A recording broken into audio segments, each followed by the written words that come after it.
20 minute हैं। माननीय अध्यक्ष महोदय, ये आप लोग जाने। मैं आपका आभार व्यक्त करना चाहूंगी कि आपने मुझे बदहाल प्रदेश की कानून व्यवस्था पे नियम 56 में बोलने का अवसर दिया। अध्यक्ष जी, आज रक्षक ही भक्षक बन चुके हैं और अगर उसका चेहरा कोई देखना चाहता हो तो आज के सरकार का चेहरा देख सकते हैं। जिस जनता ने लॉ एंड ऑर्डर के नाम पे सरकार को चुना था, वो आज अपने आप को ठगा हुआ महसूस कर रही है। अध्यक्ष जी, ये सरकार एक ऐसा असुर बन चुकी है जिसकी खुराक इस देश की महिलाएं, इस देश के युवा, इस देश के दलित, इस देश के पिछड़े, इस देश के प्रत्येक वो गरीब और किसान बन चुके हैं। अध्यक्ष जी, मैं नियम 56 में आपके समक्ष प्रयागराज में तत्कालिक जो घटना हुई उसके बारे में आपका ध्यान आकृष्ट करना चाहूंगी।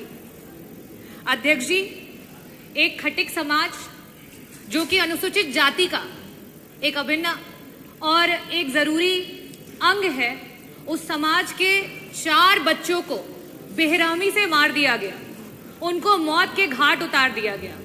अध्यक्ष जी, भीषण ठंडी में मकर संक्रांति की शाम को उनके घर से 2 किलोमीटर की दूरी पे एक गंदे से तालाब में 4 शरीर वहां से, जिसमें एक 17 वर्षीय, एक 16 वर्षीय, एक 11 वर्षीय और एक 7 वर्षीय। मैंने ये नोटिस में दे रखा है। अध्यक्ष जी, ये मैंने नोटिस में दे रखा है। उसका जवाब आ जाएगा, नोटिस में लिखा हुआ है। अध्यक्ष जी, ये मेरा नोटिस में है, वो जवाब में आना चाहिए। मेरा नोटिस है ये, अगर गलत होता तो उसे नोटिस रिजेक्ट हो जाता। उसका जवाब आएगा ना। मेरा ये नोटिस है। अध्यक्ष जी, आप मंत्री जी को बता दो क्यों दिक्कत होती है सरकार? आप बोलिए, आप समझ बोलिए, नहीं आता। आप बोलिए। खटिकों की मौतें हुई, उसमें सरकार को क्यों दिक्कत होती है जवाब देने में? आप बताइए। अरे खटिक की अगर मौत हुई है तो जवाब दीजिए। 4 बच्चे मर गए, माँ की गुजर गई, आपको जवाब देने में क्यों पीड़ा हो रही है? आप बोलिए, पीड़ा हो रही है आपको? आप बोलिए। अध्यक्ष जी, करण सोनकर, प्रिंस सोनकर, प्रतीक सोनकर, प्रियांशु सोनकर, इन 4 बच्चों की लाशें एक दिन के बाद पूरे पुलिस के द्वारा बरामद की गई।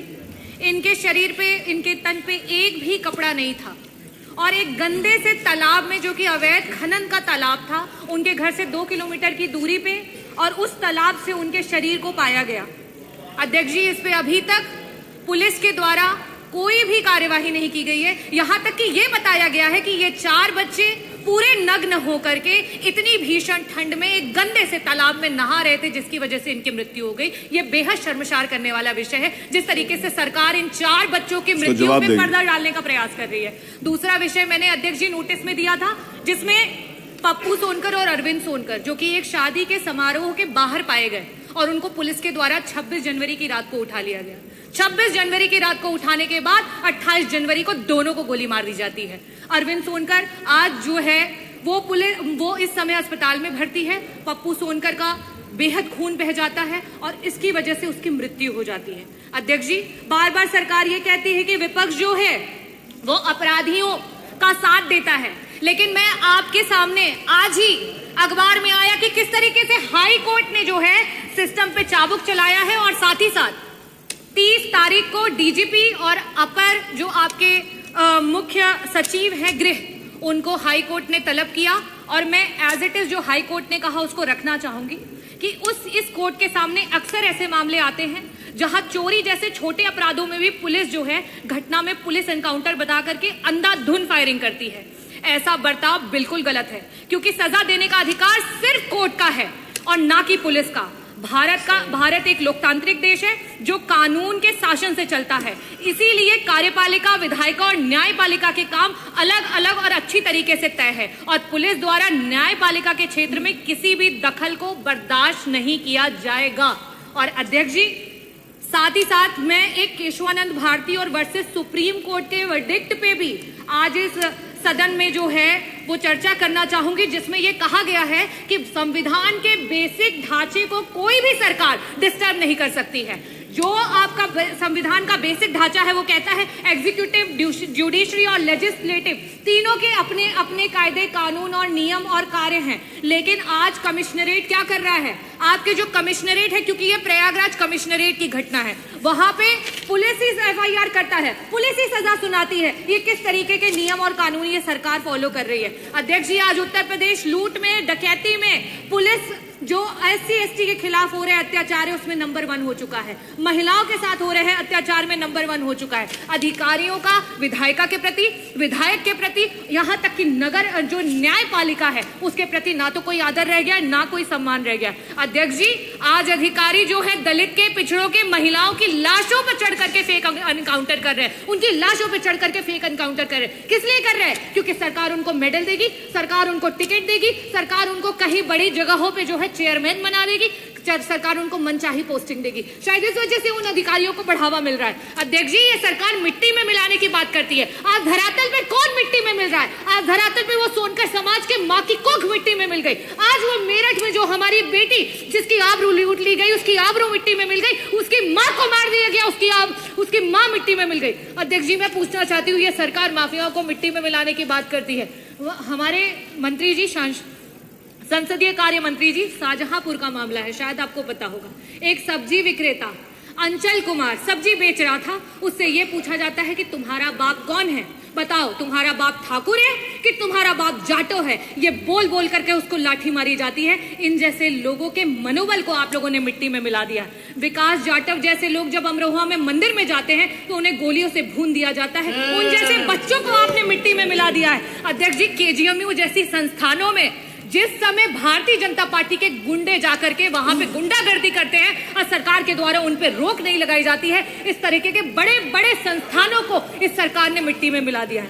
अध्यक्ष जी, मैं सरकार से ये मांग करना चाहती हूं कि जिस तरीके से आज इस सरकार में जातिवाद चरम पे हो चुका है, जिस तरीके से इस सरकार में आए दिन गोलियां चल रही हैं, आए दिन फेक एनकाउंटर हो रहे हैं, आए दिन महिलाओं के प्रति जो अत्याचार है वो बढ़ते चले जा रहे हैं, जिस तरीके से दलितों को मारा जा रहा है, मैं सरकार से पूछना चाहती हूं कि सुप्रीम कोर्ट, जो कि हमारे पूर्व जो DGP थे Prakash Singh ji versus supreme court का जो केस है, उसमें वो ये कहते हैं कि अगर जो पुलिस है वो बेलगाम हो जाएगी, पुलिस की अकाउंटेबिलिटी खत्म हो जाएगी, तो इसी तरीके की चीजें आपको धरातल पर देखनी पड़ेंगी। और इनको रोक लगाने के लिए हमें डिस्ट्रिक्ट लेवल पे डिस्ट्रिक्ट ग्रीवांस कमिटीज जो है उनका गठन करना चाहिए। क्या सरकार इसके बारे में सोचेगी?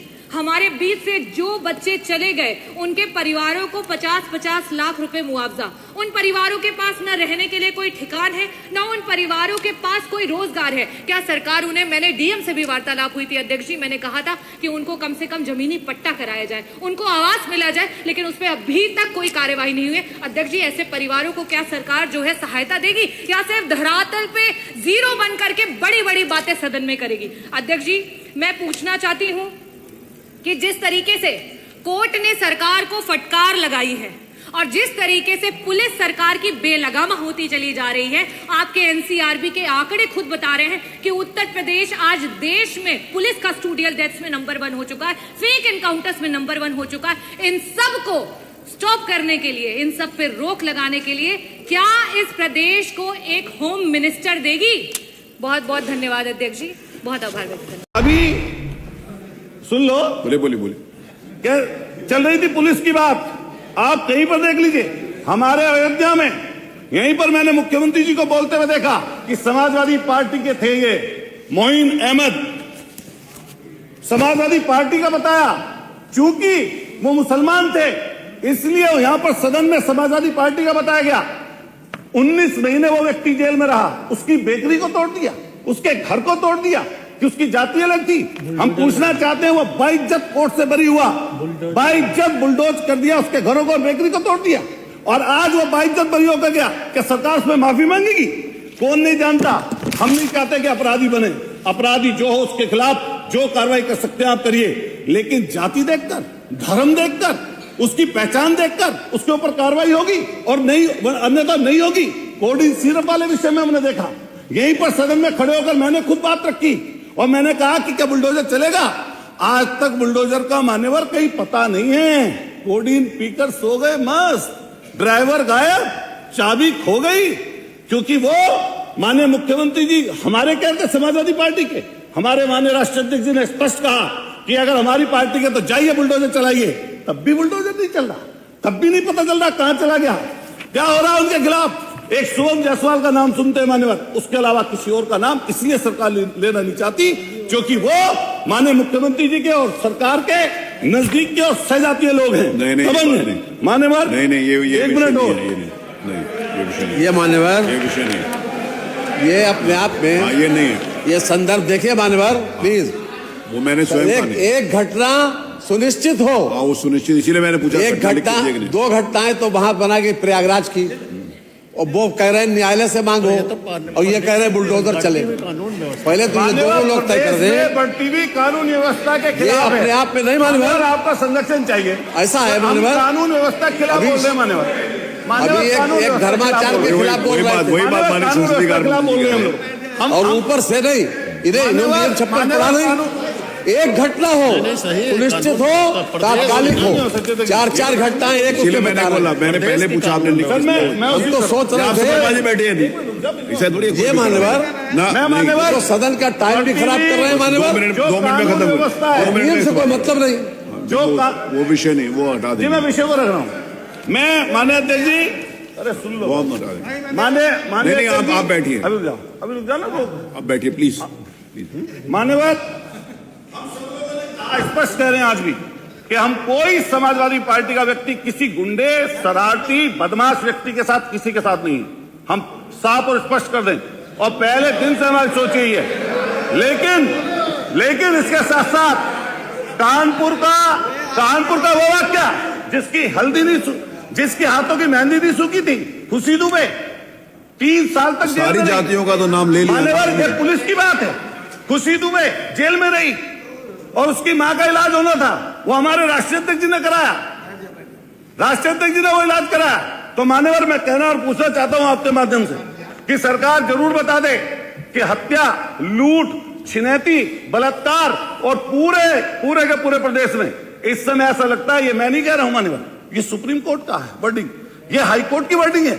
जिस तरीके से आप फेक एनकाउंटर कर रहे हैं, ये मैं नहीं कह रहा हूं यहां पर, ये हाई कोर्ट ने खुद 15 दिन पहले आपको नसीहत दी और प्रमुख सचिव गृह को खुद वहीं पर तलब किया है। माननीय सुप्रीम कोर्ट के पहले पेजों पर अखबारों पर लगातार ये पढ़ते हैं कि जंगल राज कायम है, और कई विषय ऐसे हैं आपके माध्यम से कहना चाहता हूं कि लोग थाने में जाते हैं, बेइज्जत होकर उल्टे चले आते हैं।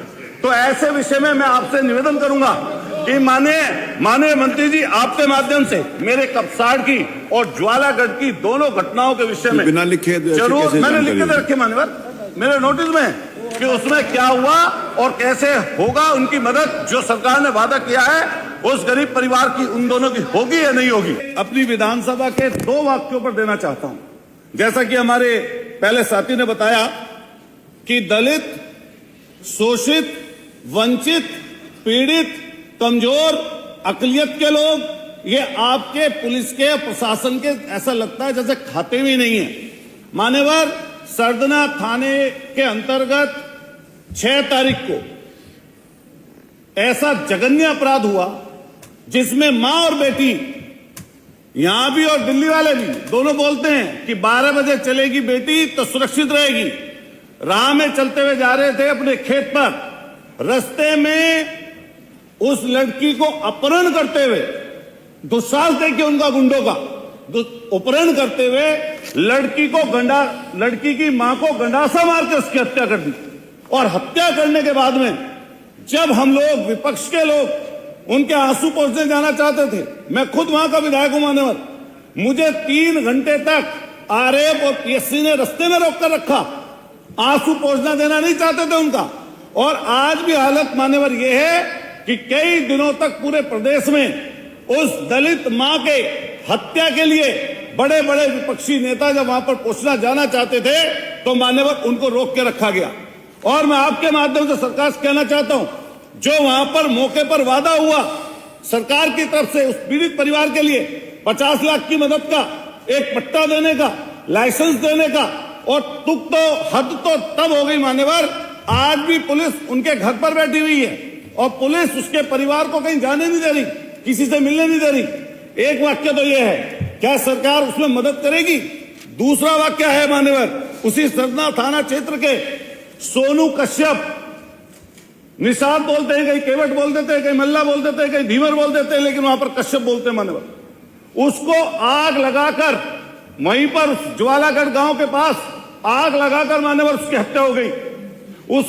उसके घर की पारिवारिक स्थिति में बताना चाहता हूं आपके माध्यम से। एक बूढ़ी मां है जो मरण अनशन हालत में, एक बहन है। आपने ये वाला लिख के दिया है? दिया है, लिख के। ठीक है। 40 साल की उम्र की है मान्यवर उसकी बहन, शादी नहीं हो पाई गरीबी के कारण। एक भाई है वो टीबी से ग्रसित है मान्यवर। एक जो उसका भाई था जो कमाने वाला, उसकी हत्या हो गई। और हद तब हो गई प्रशासन की जब वहां पर उनके रिश्तेदार जानकार उनसे मिलने जा रहे थे, उनके घर पर पहुंचकर पुलिस ने लाठी बरसाई और उन गरीब कश्यप निषाद के गरीब के लोगों पर मुकदमा दर्ज कर दिया। मान्यवर कितने धरने, कितने प्रदर्शन हम लोग रोजाना देखते हैं, लेकिन मेरठ कलेक्ट्रेट कमिश्नरी पर जब पूरे पश्चिमी उत्तर प्रदेश के कश्यप लोग, चुनिंदा लोग, चुने हुए लोग जब वहां पर चौधरी चरण सिंह पार्क में जाना चाहते थे, उस दिन एक और मुकदमा उनके ऊपर किया गया। जब मांग की गई कि पीड़ित परिवार को न्याय मिले तो उनके घर तक, गांव तक किसी को जाने नहीं दिया, क्योंकि एक परिवार, उनका मौसी रहती है हमारे ज्वालागढ़ में, हमारे क्षेत्र में, और मुजफ्फरनगर के वो रहने वाले हैं। स्थिति बेहद भयंकर है। मैं मान्यवर आपके माध्यम से कहना चाहता हूं, क्या सरकार जो उनसे वादा किया वो पूरा करेगी? क्या उसके बारे में स्थिति स्पष्ट करेगी सरकार? और जिस तरीके का तांडव वहां पर पुलिस ने किया वो सबके संज्ञान में है, किसी व्यक्ति को वहां पर नहीं जाने दिया। माननीय सरकार लगातार इस बात के लिए कहती है कि लॉ एंड ऑर्डर की बात करती है। हमने जब हद हो गई माननीय, घूम फिर के देखिए कि सरकार की मंशा और सोच में पुलिस ऊपर कहां तक चली गई है। हमने अपने शंकराचार्य जी को देखा, पुलिस ने किस तरीके से उनको रास्ते में रोका, और रोकने के बाद में पूरी दुनिया ने वो तस्वीरें देखी हैं जब चोटी पकड़कर, हमारी चोटी मतलब, अरे वो विषय मत बोलो। नहीं मान्यवर, नहीं कोई ऐसी बात उसकी मत चोटी करिए पकड़ जिससे के खींचनी थी शंकराचार्य को। यह बेहद अपमान है और अब पाप लगेगा उस चीज का कि शंकराचार्य को किस तरह पुलिस ने रोकने का काम किया। और कई घटनाएं इस तरह की अभी नजदीकी में हुई हैं। अच्छा लगे थोड़ा अपना आशीर्वाद हमें भी दे देना, और चैनल को सब्सक्राइब करिए और अपना आशीर्वाद हमें देते रहिए आप लोग। बाकी आपका आभारी रहूंगा। जय हिंद, जय भारत, भारत माता की जय, वंदे मातरम।